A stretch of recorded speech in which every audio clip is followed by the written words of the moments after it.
السلام علیکم، میں ہوں ابسا کومل۔ آج کے پروگرام کے دو حصے ہوں گے۔ پہلے ہم بات کریں گے مسلم لیگ نون کے سربراہ نواز شریف کے حوالے سے، جن کے لیے آج بہت خوش بختی کا دن رہا۔ ان کے الیکشن لڑنے کے راستے میں ایک بڑی رکاوٹ ہمیں ختم ہوتی ہوئی نظر آئی۔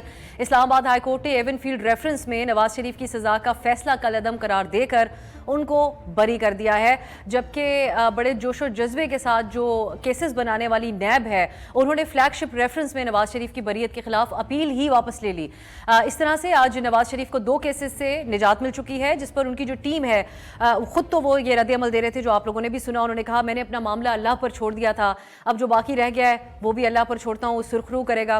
لیکن ان کی ٹیم اعظم طارر صاحب کو میں سن رہی تھی، وہ یہ کہتے ہیں کہ العزیزیہ ریفرنس میں بھی ایون فیلڈ طرز کی بنیادوں کے اوپر بھی وہ بنا ہوا ہے، اس کو بھی وہ بھی ختم ہو جائے گا۔ پر امید ہے ان کی جماعت۔ میاں صاحب کی جو اپیلیں ہیں، ان کی جو پچھلی 2 سماعتیں ہوئیں اس کے دوران عدلیہ کے ریمارکس بہت زیادہ ڈسکشن کا حصہ رہے۔ نیب کے حوالے سے جو کیسز بنائے گئے تھے، ان کی بظاہر ایسا لگا کہ وہ ایکسپوز ہو کر رہ گیا کہ کس انداز میں ان معاملات کو نیب کی طرف سے چلایا گیا یا اس کے پیچھے انٹینٹ کیا تھی۔ پچھلی سماعت میں ججز کی طرف سے یہ نوٹ کیا گیا کہ چارج ہی صحیح طریقے سے فریم نہیں ہوا، نیب کو نواز شریف کے خلاف شواہد کے حوالے سے معلوم ہی نہیں تھا، اس قسم کی بہت ساری باتیں عدالت کے اندر ہوئیں اور اب یہ فیصلہ عدالت کی طرف سے آیا۔ ہم یہ آج کے پروگرام میں ڈسکس کریں گے کہ یہ جو فیصلہ سامنے آیا، اس کے بعد نیب کی بطور ادارہ کیا حیثیت رہ گئی، پھر جن لوگوں کے خلاف اس وقت ان کی طرف سے انکوائریاں کی جا رہی ہیں ان کی کیا حیثیت رہ گئی، عوام کا پیسہ جو ٹیکس پیئر کا پیسہ ہوتا ہے اس کے اوپر نیب چلتی ہے، جو سالہ سال انکوائریاں اتنی بڑی ڈاکیومنٹس اٹھا کر جو دعوے کیے گئے اور تمام لوگوں نے اس کو سنا، اس میں میاں صاحب کے حوالے سے مختلف قسم کی بحث ٹی وی کے اوپر بھی ہوتی رہی، اس سب کے حوالے سے بھی کیا نیب سے جواب لیا جائے گا؟ اور میاں صاحب خود بھی نیب کے حوالے سے سوال اٹھائیں گے کہ اس کا جواز بنتا ہے اس ادارے کے موجود رہنے کا یا نہیں رہتا؟ اور ساتھ زیادہ اہم یہ بات بھی ہے کہ میاں صاحب کو عدالتی محاذ کے اوپر تو فتح مل گئی ہے، لیکن کیونکہ الیکشن آنے والے ہیں تو عوام بھی ان کے اوپر جو لگے ہوئے الزامات ہیں ان سے ان کو سرخرو ہونے دیں گے اپنی نظر میں؟ ایک یہ ڈسکشن۔ دوسری طرف آپ لوگ جانتے ہیں آج بیرسٹر علی ظفر صاحب نے جو پریس باقاعدہ اعلان کیا ہے، وہ پی ٹی آئی کے انٹرا پارٹی الیکشنز کے حوالے سے عمران خان اس کے اندر حصہ نہیں لیں گے، بلکہ بیرسٹر گوہر علی خان پارٹی کے چیئرمین کا الیکشن لڑیں گے۔ گوہر صاحب نے اعتماد کا اظہار کیا، علی ظفر صاحب بار بار وضاحتیں دیتے رہے کہ گوہر صاحب جو ہیں وہ ایک ٹیمپرری ارینجمنٹ ہیں۔ اس پہ ہم بات کریں گے کوئی اثر ہوگا پی ٹی آئی کے لیے اگر چیئرمین عمران خان نہیں ہوں گے بلکہ کوئی اور ہوگا؟ میرے ساتھ اسلام آباد اسٹوڈیو میں تشریف فرما افتخار شرازی صاحب، سینئر تجزیہ کار ہیں، بیورو ڈان اسلام آباد۔ عامر الیاس رانا صاحب ہمارے ساتھ موجود ہیں، آپ بھی سینئر صحافی ہیں، ایکسپریس نیوز کے بیورو چیف اسلام آباد۔ بہت بہت شکریہ آپ دونوں کا۔ رانا صاحب، آپ سے میں یہ پہلے جاننا چاہوں گی، یہ جو میاں صاحب کی آج عدالت کے اندر ان کے موقف کی تو جیت ہے اس حوالے سے کیونکہ وہ کہتے رہے کہ یہ سیاسی کیسز میرے خلاف بنائے گئے، قانونی فتح اس کے اوپر ڈیبیٹ کیا جائے اس وقت، یا پھر جو ادارے انوالو تھے نیب اور بالخصوص اس معاملے کو میں جو انوالو اور بھی بہت سی شخصیات بھی رہیں اور ادارے بھی، ان کی شکست کا، ان کی ساکھ کی شکست کا آج دن منایا جائے، یا میاں صاحب جو کہہ رہے ہیں کہ ان کی اخلاقی فتح ہوئی، ان کی جماعت کہہ رہی ہے اس کا؟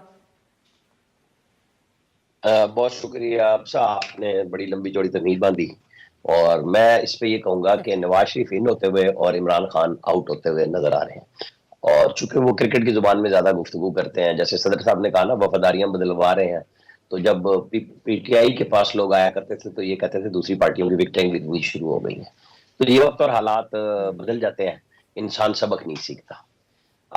میں تو مسلسل کہہ رہا تھا کہ جو مانیٹرنگ کی ذمہ داری تھی جن جج صاحب کے پاس جو آج بھی سپریم کورٹ میں ہے، میں نے نام لے کے 3-4 سال میں کئی دفعہ یہ بات کہی کہ امتیاز تاجور ڈپٹی چیئرمین نیب تھے، اور جو چیئرمین نیب تھے چودھری قمر زمان، تو ڈپٹی چیئرمین کو لاہور طلب کر کے کہا گیا تھا کہ حضور یہ جو ہم نے جے آئی ٹی کی رپورٹ بھیجی ہے نا، اس کے فیتے نہیں کھولنا ہے، ورنہ آپ کو ہم توہین عدالت میں فارغ کریں گے، یہ آپ نے ٹائم گزارنا اور فارورڈنگ لیٹر لگانا ہے۔ تو نیب کیا کرتا ہے؟ نیب نے تو کوئی انویسٹیگیشن نہیں کی۔ وہ جو ہیرے تھے جن کو نواز شریف ہیرے کہتے تھے جے آئی ٹی کے، آپ کو پتا ہے کہ اس کے اندر جب نیب کا نام لینا تھا اور چودھری قمر زمان نے کوئی اور نام دیا تھا تو ان کو واٹس ایپ پہ ہی کال کر کے چینج کروایا گیا تھا اور منگی صاحب کا نام ڈلوایا گیا تھا، اور زبردستی آپ کو پتا ہے ظفر اعجازی صاحب نے تو وہ اوپن ہی کر دیا تھا سی سی پی میں کہ جناب مجھ سے نام زبردستی بدلوایا گیا، اور انہوں نے رجسٹرار کو لکھا، اور اس کے نتیجے میں ان کے بیٹے کو بھی پنشمنٹ ملی اور ان کو بھی ملی، نوکری سے بھی گئے۔ شرائی صاحب، جو رانا صاحب گفتگو کر رہے ہیں یہ ہم کئی دفعہ نون لیگ اس کے اوپر ڈیبیٹ کرتی رہی ہے پروگرامز میں آ کے کہ اس طرح سے ان کے اوپر پریشرائز کیا گیا، کیسز بنائے گئے، وکٹمائز کیا گیا ان کو. تو میاں صاحب کو اور یہ جو جے آئی ٹی کے ہیرے، یہ سارے الفاظ انہوں نے آج ان کو اصولی طور پہ اعلان نہیں کرنا چاہیے تھا کہ میرے سے بڑی غلطی ہوئی جو میں نے نیب کا ادارے کو، مشرف صاحب سے اس کو منسوب کیا جاتا ہے، لیکن وہ کہتے ہیں کہ 97 میں جب بنایا غلط بنایا، سیف الرحمان صاحب کو اس کا اس وقت سربراہ بنایا گیا تھا، یہ ایک ایسی غلطی ہے جس سے میں خود بھی وکٹمائز ہوا اور آج اعلان کرتا ہوں حکومت میں آئے تو اس کو ہم ختم کریں گے. اخلاقی تقاضے تو یہی کہتے ہیں جو آپ کہہ رہی ہیں کہ میرا خیال میں وہ ان اداروں کو استعمال کرنے کے مرتکب بھی پائے گئے ہیں اور پھر ان اداروں کے ذریعے وکٹمائز بھی ہوئے ہیں. تو دونوں چیزیں انہوں نے ایک طرح سے ٹیسٹ کی ہیں.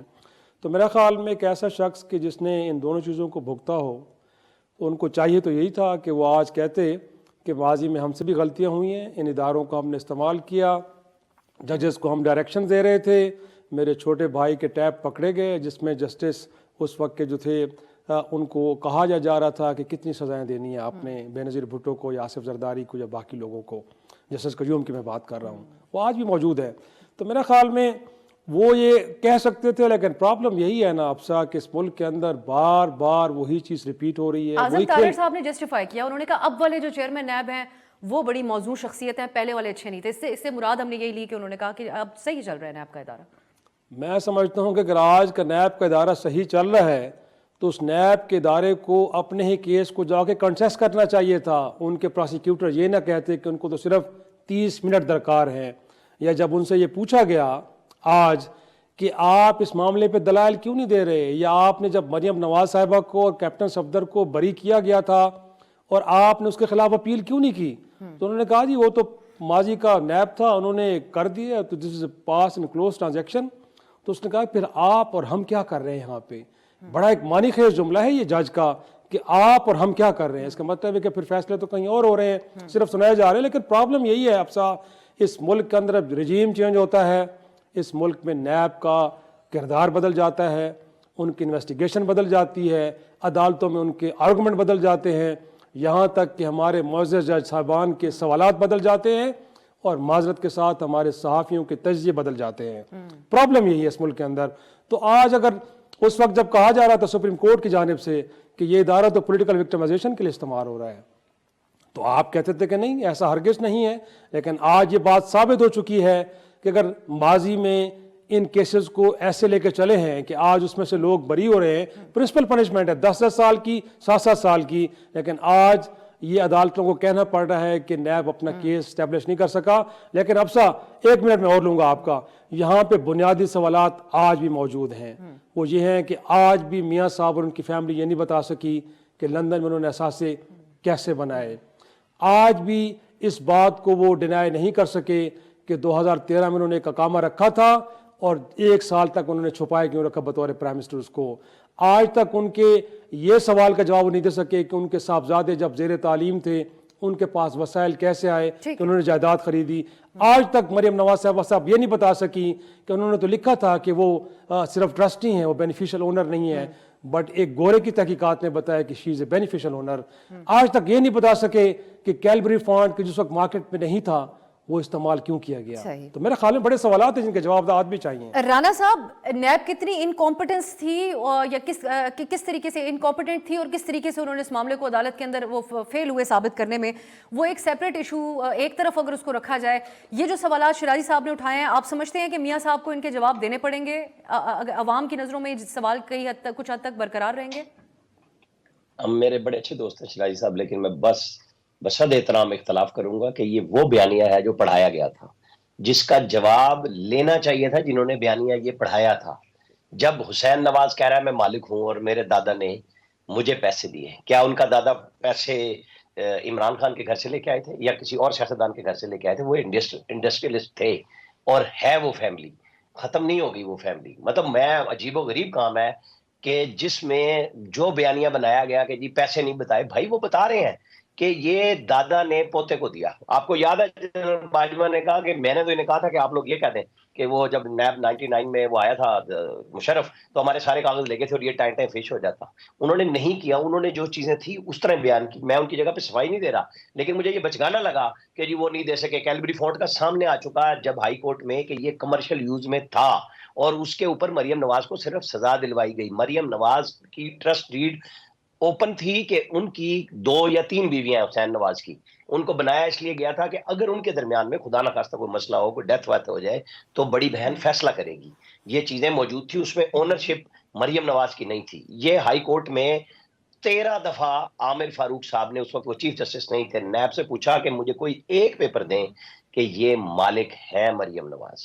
انہوں نے کہا جی ہمارے پاس یہ جے آئی ٹی کا پیپر ہے. انہوں نے پوچھا کہ آپ بتائیں یہ پیپر آیا کہاں سے؟ کوئی لیگل میوچل اسسٹنٹ کے تحت آیا, کوئی برٹش گورنمنٹ کی طرف سے آیا, کوئی فارن آفس کا اسٹیمپ ہے؟ انہوں نے کہا جی نہیں جی ہمارے پاس یہ ہے. انہوں نے کہا نہیں آپ بتائیں. پھر انہوں نے آخری دن یہ پوچھا کہ چلیں نواز شریف مالک ہیں آپ بتا دیں. انہوں نے کہا جی ہمارے پاس کوئی پیپر نہیں ہے. اس وقت عمران خان کا نیب تھا, عمران خان کی حکومت تھی, ذہن میں رکھیے گا, آج سے 2 سال پہلے, اور توتی بول رہا تھا عمران خان کا. اس وقت نیب نے جب ہاتھ کھڑے کر دیے تھے کہ ہمارے پاس کچھ نہیں ہے, تو مریم کو اور کیپٹن صفدر کو بری کرتے ہوئے جج نے لکھا کہ نواز شریف کا فیصلہ ہم اس لیے پینڈنگ کر رہے ہیں کہ وہ اس وقت ایبسکانڈر ہے, ان کی اپیلیں ہم نے روک دی ہیں کہ جب وہ آئیں گے ہم دیکھیں گے. ہم بار بار پچھلے کئی ہفتوں سے جب نواز شریف کی آمد چلی تھی, آپ کے پروگرام سے لے کے ہر جگہ پہ میں کہہ رہا تھا کہ ان دونوں کیسز میں کچھ نہیں ہے, یہ 2-2.5 سماعتوں کی مار ہے, کیونکہ رانا صاحب اب ایک اجازت دیں اگر آپ سوال نہیں پوچھنے ہے. کی. جی پلیز. جی جی بالکل. میرا جو میں بیسکلی کیونکہ آپ کا اور شاہد صاحب آپ لوگ عوام کے اس کو بھی سمجھتے ہیں, سینٹیمنٹ کو بھی سمجھتے ہیں بہت بہتر طریقے, ہم سے زیادہ بہتر طریقے سے. جس انداز میں آپ نے تمام چیزیں ہمیں بتائی ہیں ہو بہو اسی طریقے سے کئی سالوں سے نون لیگ کے رہنما بھی ہمارے پروگرام میں ایگزیکٹلی یہی پوائنٹس اٹھاتے آئے ہیں. سو میں یہ جاننا چاہ رہی ہوں آپ سے کہ یہ عوام کو سمجھانا ایک چیلنج ہوگا ان کی جماعت کے لیے آنے والے الیکشنز میں؟ دیکھیں میں آپ کو بتاؤں, ایک بیانیہ تھا جو سر چڑھ کے اور 4,000 4,500 پروگرام کروائے گئے پاناما پہ. سپریم کورٹ کہاں سے ہو گئی تھی؟ وہ فاضل جج جو چیف جسٹس تھے, جو فلسفے لکھ رہے تھے, انہوں نے پاناما کا کیس چھوڑ کیوں دیا؟ جو کئی ہزار لوگ تھے ان کو کیوں نہیں پکڑا؟ وہ جو فون کر کے اور میسج کر کے کہہ رہے تھے ہمارے پاس لے آؤ, ہم طے کرتے ہیں. آصف سعید کھوسہ صاحب جو بعد میں آرمی چیف کی ایکسٹینشن کو یہ کہہ کے پکڑے گئے کہ وہ اپنی صدارت مانگ رہے تھے کہ میں نے اس لیے چھیڑی تھی. آپ کو اور ہمیں یاد ہونا چاہیے کہ ہمارے جج کس طرح کے تھے, جو اپنے ذاتی معاملات کے اوپر چل رہے تھے. آج عمران خان اگر پارٹی پوزیشن سے گئے ہیں تو وہ مسئلہ ہے جس میں ثاقب نثار نے 11 رکنی بینچ کی جگہ 3 رکنی بینچ پہ فیصلہ دے کے نواز شریف سے پارٹی صدارت لے لی تھی. آپ یہ ذہن میں رکھیے گا کہ یہ چیزیں اس طرح کی موجود ہیں. ہم اور آپ کیسے یہ بھولنا ہے کہ ہم اس وقت یہ بات کر رہے تھے, ہم آج بھی بات کر رہے ہیں. یہ صرف اپنے ذاتی طور پہ ایک منٹ, نہال ہاشمی سب کو سزائیں دے سکتے ہیں. یہ بہت بڑے جج ہیں سارے, 90 دن پہ انہوں نے کسی کو کیوں نہیں سزا دی؟ 27 صفحے کا بینچ فیصلہ کس لیے لکھا؟ مطلب کتابیں لکھنے کے لیے بیٹھے ہیں, فیصلے دینے کے لیے بیٹھے ہیں, دیتے سزائیں یہ. اب یہ میاں صاحب اس قیمتی اثاثے, نیب کے قیمتی اثاثے کو بچا کر رکھنے کی بات کریں گے, یا حکومت میں اگر آ گئے تو اس کو ختم کرنے کی بات کریں گے الیکشن کیمپین کے اندر, کیونکہ ایک یا پھر ایک وہ سپیس برقرار رہے گی تاکہ مخالفین کے خلاف بھی استعمال ہوتا رہے جیسا ہر دور میں ہوتا رہے؟ نہیں دیکھیں, اگر آپ اس میں تھوڑا سا آپ جج کر لیتی کہ پی ڈی ایم کی گورنمنٹ نے نیب کے دانت نکال دیے تھے. نیب آج جتنا بحال ہے وہ عمران خان صاحب کی پٹیشن پہ, جس میں انہوں نے 2 چیزیں نہیں چھڑی تھی. ایک ان کو اپنا ڈر تھا 90 دن کا ریمانڈ, اور ایک ضمانت, وہ انہوں نے نہیں چھڑی تھی. باقی تو انہوں نے بحال کرا لیا وہ اپنے ججوں سے. میں تو یہی کہوں گا کہ جنہوں نے جانے سے 1 دن پہلے کی, وہ پارلیمنٹ کے بیٹھے ہوئے, انہوں نے فیصلہ تک نہ دیا, محفوظ کر کے بیٹھے تھے. کیوں عمر عطا بندیال صاحب آخری دن کا ویٹ کر رہے تھے کہ میں نیب کا فیصلہ تب دے کے جاؤں گا جب میں ریٹائرمنٹ سے 1 دن پہلے دوں گا؟ یہ فیصلہ دیتے. کیوں 55 سماعتیں رکھی انہوں نے اتنے مہینوں پہ, اڑا کے رکھ دیتے. نیب کے اندر جو ترمیم ہوئی ان کے دور میں, کیوں انہوں نے دوبارہ اس کو نہیں چھیڑا کہ بھائی یہ باقی جو ترمیمیں ہوئی ہم ان کو بھی چھیڑیں گے؟ یہ سارا سلیکٹیو کام ہو رہا تھا جی. افسر کوئی چھپی ہوئی چیز نہیں ہے کہ وہ سہولت کاری ہو رہی تھی, سپریم کورٹ سے ہو رہی تھی. شاہد صاحب اس کے اوپر جو رانا صاحب بات کر رہے ہیں, مزید بات ہوگی ایک بریک کے بعد. بریک کے بعد پروگرام میں خوش آمدید. کورس کریکشن اس کو کنسیڈر کر لیا جائے جو قانون سازی کر لی گئی نیب کے حوالے سے؟ میں پھر پی ٹی آئی کی بھی آپ سے پوچھنا چاہوں گی. پی ٹی آئی میرا نہیں خیال کہ ہم اس کو کورس کریکشن کے طور پہ, ہر کو اپنی سہولت کے حساب سے اداروں کو ایک طرح سے اختیارات دیتا بھی ہے اور ان سے اختیارات لیتا بھی ہے. تو میرا خیال میں یہ ایک پریکٹس رہی ہے. اگر ہم یہ کہیں کہ شاید اس ادارے کو پولیٹیکل کرنے کی کوشش کی جا رہی ہے کہ اس سے سیاسی مداخلت کو ہٹا دیا جائے, اس کو انڈیپینڈنٹلی اور لوگوں کو کام کرنے دیا جائے, تو ہرگز ایسا نہیں ہے. مجھے لگا ہے کہ جب عمران خان صاحب خود وکٹمائز ہونے کے ان کا خدشہ تھا تو انہوں نے اس کے اندر امینڈمنٹ لے کے آ گئے. اب یہ وہ چاہ رہے ہیں کہ وہ چیزیں بحال ہو جائیں کہ جو یہ کر چکے ہیں. تو میرا خیال میں ہر کو اپنی سہولت کے تحت چیزوں کو ایڈریس کرنے کی کوشش کر رہا ہے. جو بنیادی نقطہ ہے جس کی طرف آپ نے بھی اشارہ کیا ہے کہ یہ تمام سیاستدان اس ادارے کو ایک ڈکٹیٹر کا دیا ہوا ادارہ کہہ رہے ہیں, اور بار بار اس ادارے کے تھرو مینج ہوتے رہے ہیں یا وکٹمائز ہوتے رہے ہیں، لیکن جب اس ادارے کو ختم کرنے کی کوشش ہوتی ہے، یہ بات ہوتی ہے، اقتدار میں ہوتے ان کا سٹانس کچھ اور ہوتا ہے، جب یہ وکٹمائز ہو رہے ہوتے تو ان کا سٹانس کچھ اور ہوتا ہے۔ اور رہ گیا معاملہ یہ کہ 2008 سے 2013 تک پیپلز پارٹی اور نون لیگ کا ایک طرح سے ایگریمنٹ تھا، اور قمر زمان چودھری صاحب جیسے چیئرمین نیب بیٹھے تھے جن کو یہ کہا گیا تھا، آپ کو بٹھایا اس لیے گیا کہ آپ سیاستدانوں کے خلاف اور بالخصوص ان دو جماعتوں کے خلاف جتنے بھی معاملات ہیں ان کو آگے لے کے نہیں آئیں گے۔ میں کہتا ہوں کہ جو منی لانڈرنگ کا کیس آصف زرداری اور باقی لوگوں کے خلاف ہے، یہ تو کہیں نون لیگ کے دور میں انویسٹیگیشن ایف آئی اے کی مکمل ہو چکی تھی، بشیر میمن صاحب کے جو آج وہاں پہ سندھ کے ان کے صدر بھی بن چکے ہیں، لیکن اس تک نہیں اٹھایا گیا۔ یہ تو خان صاحب کے دور میں جب معاملہ سامنے آیا تو پھر ٹیک اپ کیا گیا۔ تو میں سمجھتا ہوں کہ آپ ادارے کو جب مینج کر لیتے ہیں تو آپ کو لگتا ہے کہ ٹھیک ہے، صاحب کو ہم نے صلاح دیا، جب آپ کے خلاف استعمال ہوتا ہے تو پھر آپ کو لگتا ہے کہ نہیں، اس ادارے کو نہیں ہونا چاہیے۔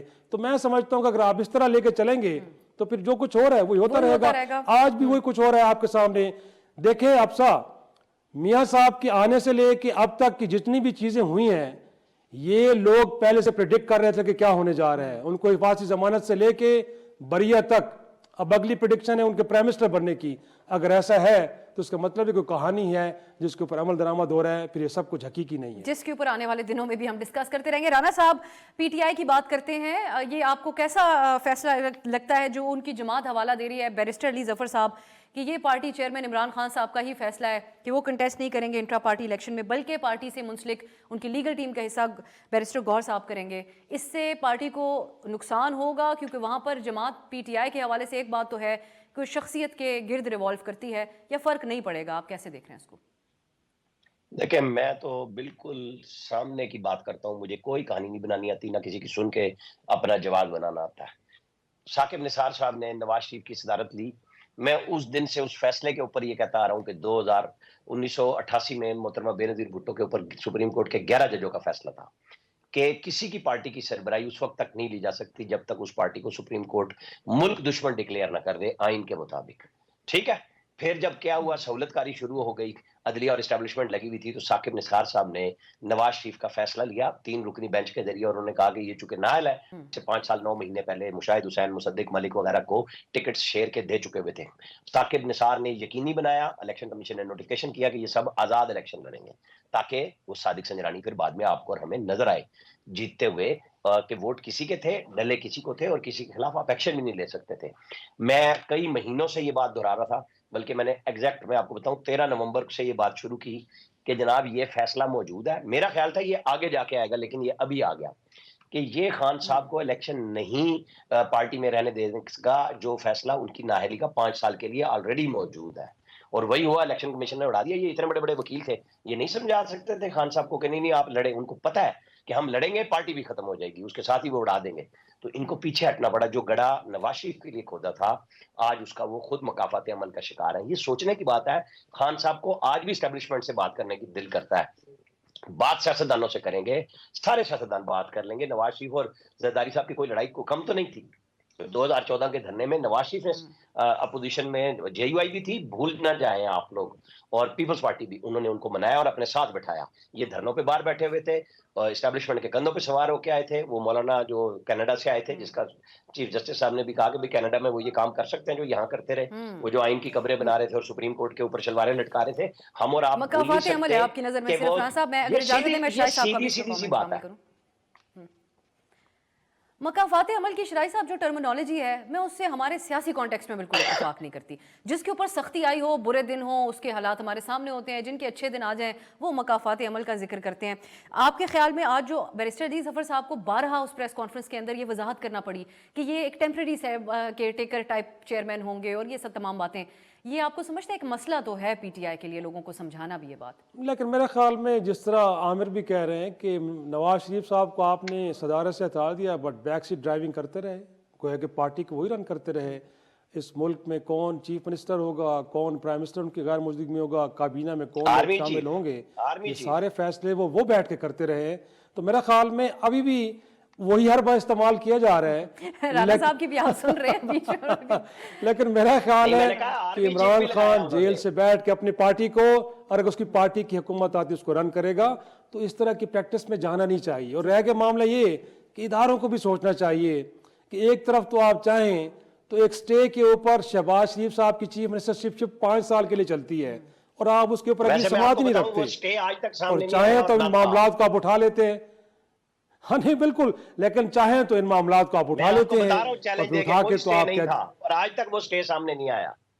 یہ صرف دیکھیں بس یہ وہ ڈیبیٹس ہیں عامر, یہ وہ ڈیبیٹس ہیں کہ جو ہم کرتے رہیں گے, لیکن بہرحال اداروں کی جانب سے, عدالتوں کی جانب سے سہولت کاریاں ہوتی رہی ہیں, اور اس ملک کا سب سے بڑا المیہ یہی ہے کہ معذرت کے ساتھ ہمارے ادارے اتنے زیادہ پولیٹیسائز ہو چکے ہیں, وہ نیب ہو, وہ ایف آئی اے ہو, یا اس ملک کی سپریم عدالتیں ہوں. آج میں کہتا ہوں نا کہ قاضی فیصل صاحب کو یہ کہنے کی ضرورت کیا ہے, کاروائی شروع کریں کہ جنہوں نے اس ملک کے اندر مارشالوں کو ویلیڈیٹ کیا ہے, وہ افتخار چودھری صاحب ہے یا کوئی اور ہے, کہ جنہوں نے ڈکٹیٹرز کو یہاں تک کہہ دیا کہ آپ چاہیں تو آئین کے اندر ترامیم کر سکتے ہیں. ہمیں سٹیٹمنٹ نہیں سننی, ہمیں ایکشن دیکھنے کو چاہیے. وہ کرنا نہیں چاہتے, صرف ہمیں بھاشن سنائے جاتے ہیں کہ ہم ایسا ہونا چاہیے. شاہ صاحب, رانا صاحب آپ کو کوئکلی کہہ دیں سر. میں نے کہا کہ وہ افتخار چودھری نہیں تھے, وہ ایک اور چیف جسٹس تھے, شیخ صاحب تھے.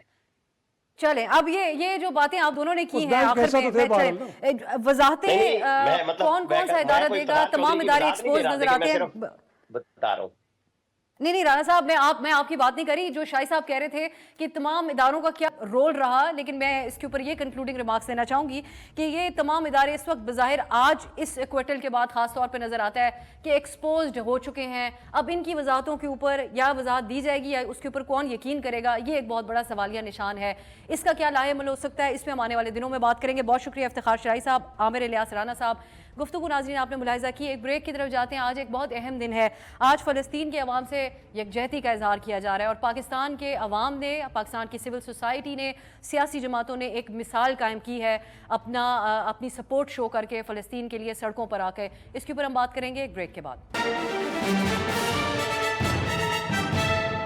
بریک کے بعد خوش آمدید. آج دنیا بھر میں 46واں یوم یکجہتی فلسطین منایا جا رہا ہے. ہر سال یہ دن منایا جاتا ہے, لیکن آج اس حوالے سے بات کرنا, اس حوالے سے پروٹیسٹ کرنا اور بھی زیادہ ضروری ہو گیا ہے, کیونکہ جو اس وقت فلسطین کے ساتھ ہو رہا ہے اس کی حالیہ جنگی تاریخ کے اندر ہمیں دنیا میں مثالیں نہیں ملتی ہیں. پاکستان سمیت دنیا بھر میں آج فلسطینی عوام کے لیے مظاہرے ہو رہے ہیں. کراچی کے اندر ہم نے دیکھا ایک بہت بڑی ریلی نکالی گئی ہے, جہاں پر جو سیاسی جماعتیں ہیں وہ بلا تفریق وہاں پر آئیں, اپنی وابستگی سے بالکل بالاتر ہو کر. سماجی شخصیات ہیں, مذہبی شخصیات, علمی, ادبی, ثقافتی, ہم نے دیکھا اداکار بھی وہاں پر پہنچے. تقریباً ہر شعبے سے تعلق رکھنے والی شخصیات نے آج اپنی بھرپور سپورٹ کا اظہار کیا فلسطین کے عوام کے لیے, اور اسی طرح کا ایک سلسلہ پوری دنیا کے اندر بھی جاری ہے. دوسری طرف آپ لوگ جیسا کہ جانتے ہیں جو جنگ بندی کے جو ایک سیز فائر کی صورتحال ہے اس کا آج آخری اور چھٹا روز ہے, اور ان دنوں میں ایک اور جو بڑی ڈیولپمنٹ رہی وہ یہ تھی کہ اسرائیل نے 180 فلسطینی قیدیوں کو رہا کیا, جن میں بڑی تعداد میں بچے تھے 132, پھر اس کے علاوہ 48 خواتین تھیں. دوسری طرف سے 86 اسرائیلیوں کو بھی حماس کی طرف سے رہا کیا گیا. اہم ایک ڈیولپمنٹ جس کے طور پہ آج دیکھا جا رہا ہے وہ یہ ہے کہ مستقل کرنے کے لیے سیز فائر کو یا اس کو مزید بڑھانے کے لیے قطر کی حکومت ایک رول پلے کر رہی ہے. ان کی طرف سے حماس اور اسرائیل کے درمیان جنگ بندی کے حوالے سے کو آگے بڑھانے کے لیے جو ہے وہ ایک ٹاک کا اہتمام کیا گیا ہے, جس میں سی آئی اور موساد کے سربراہ اس میں شرکت کے لیے قطر پہنچ چکے ہیں. کیا سیز فائر, مستقل سیز فائر ہو سکتا ہے, اور اس پروگرام میں ہم ایک تو یہ ڈسکس کریں گے, اور جو مغرب کی طرف سے خاص طور پہ میں چاہوں گی کہ جو میڈیا کا کردار رول رہا اس کی ہم ایک اور جو ہے وہ بہت ہی پست قسم کی ایگزامپلز ہر گزرتے دن کے ساتھ دیکھ رہے ہیں. یہ بھی ایک خاص موضوع ہوگا ہمارے پروگرام کے سیگمنٹ کا. میرے ساتھ سامبا اسٹوڈیو میں تشریف فرمائے عبدالرحیم صاحب, آپ سینئر عرب صحافی ہیں. ہمارے ساتھ زرار کھوڑو صاحب کراچی سے موجود ہیں, سینئر ہمارے کولیگ ہیں, پروگرام ذرا ہٹ کے میزبان ہیں. اور یہ میں ضرور یہاں پر مینشن کرنا چاہوں گی کہ ڈان نیوز کا پروگرام ذرا ہٹ کے جب سے یہ صورتحال بنی ہے مسلسل ہر روز اس معاملے کی کوریج کر رہا ہے, اور پاکستان کا واحد ایسا ٹاک شو ہے جس کے اندر اس معاملے کے اوپر اتنی قریبی نظر رکھی ہوئی ہے اور ڈیلی بیسس کے اوپر اپڈیٹ کریں. آپ دونوں کا بہت بہت شکریہ. عبدالرحمان صاحب, میں آپ سے آغاز کرنا چاہوں گی. ایک ہمیں جو مشکل پیش آتی ہے جہاں ہزاروں فلسطینی شہید ہوئے ہیں, وہیں پر ایک بڑی تعداد میں صحافی بھی اپنی جو ذمہ داری ہے اس کو ادا کرتے ہوئے 66 صحافیوں کے حوالے سے تو ابھی تک رپورٹ ہوا ہے.